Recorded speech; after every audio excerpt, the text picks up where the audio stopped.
But I would say most people have some semblance of faith, whether the upbringing in the home or exposed to it in some fashion.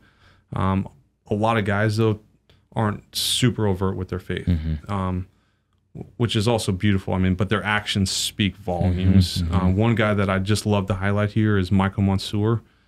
If you aren't familiar with him, I think the guy's a saint. He died on the feast day of St. Michael the Archangel, September 29, 2006. I never met the guy because I joined in 2008. But one of the chaplains that I knew, or I don't know him personally, but went to Mass. After Mass, he derobed, and he's took his vestments off, and he's got this war stack as a chaplain. And he's got a Purple Heart and some other like significant medals. I'm like, where have you been? He's like, oh, I was in Ramadi, 2006. And I had read about Michael Monsoor. I was like, oh, do you know Michael Monsoor? He's like, oh yeah, I knew Michael Monsoor. He was a daily communicant. I was like, oh, that makes sense. So Michael Monsoor's story was, he was doing sniper overwatch in Ramadi, and they were on a rooftop. There's 4 SEALs. He was one of them. He was near the stairs. An insurgent lobbed a grenade onto the rooftop, and the only one that could get out in time was Michael Monsoor, but he realized his 3 buddies couldn't. Gosh. And he jumped on a grenade, and died a painful death, likely, expired from his wounds. It wasn't instantaneous from what I understand. And you look at that, and those are those heroic minutes of like, I don't know what Michael Monsoor's regiment was. He was pretty quiet in terms of his faith. Because I remember asking a priest that knew him, I was like, why are we not pushing for his canonization? Like, well, it actually started, apparently. I don't know if I'm throwing out a rumor here, but apparently it started, but they said he wasn't vocal enough about his faith. I'd push back because he was also a new guy in that platoon, and you don't talk as a new guy. You just keep your ears open and learn, but talk about volume. So he was a daily communicant and then literally gave his life for his brothers. I'm like, well, how many other guys that I know that are just have this deep spiritual life that I was probably unaware of even during my time in the military. Again, guys aren't super overt with it, and you could say that's right or wrong. But their actions are powerful.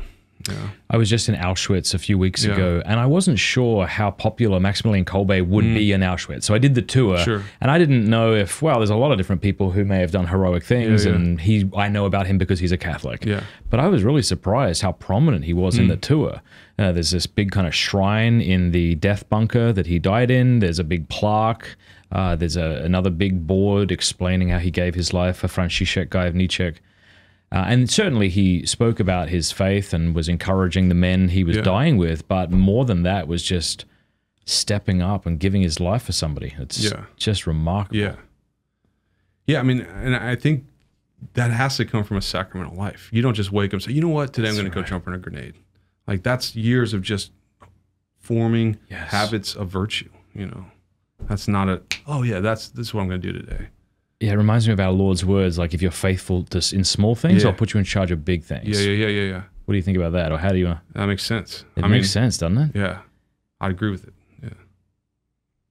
Yeah, I mean, it's true of anything. It's true of any great vocation. Like, if I'm not faithful to getting up when the baby's crying, if I'm not faithful to tidying up the kitchen without demanding that my family tell me I'm a wonderful human being, if I'm not faithful to all these little things and offering them up, what's the point of saying I'd lay down my life for my wife? It's like, okay, but will you clean the kitchen? Will you anticipate her needs? Right. Will you let her sleep in? Will you not bitch and moan about what you have to do?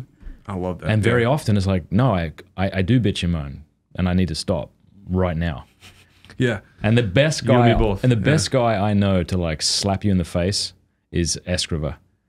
Yeah, Jose Maria Escriva. If you need a kick in the pants, do Exodus 90 and read Escriva. Yeah, or at least do Exodus 90 for like 19 days. At least 19. Maybe. Yeah, 19, and then start to peter out and make excuses. Make sure you get that sentence in from Escriva every day, though. Exactly, until day 33, at which case you rationalize why the Lord really wouldn't want this of you. Yeah. And then you stop. Yeah, I'm going to drink some. And you have a hot water, hot shower, yeah.